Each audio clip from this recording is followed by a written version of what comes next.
धिया पुता सब ठोकी सुता को सासू ननदी के खोआ पिया को।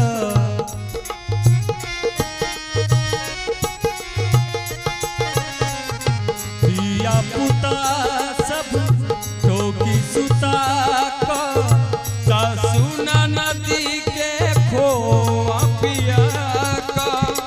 अपने के दिन भूखले सोचते, अपने के दिन भूखले सोचते, सूते हैं बेजान हो। हम तो छी परदेश में, घर में कानत है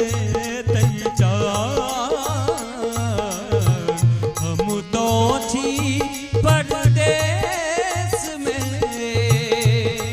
घर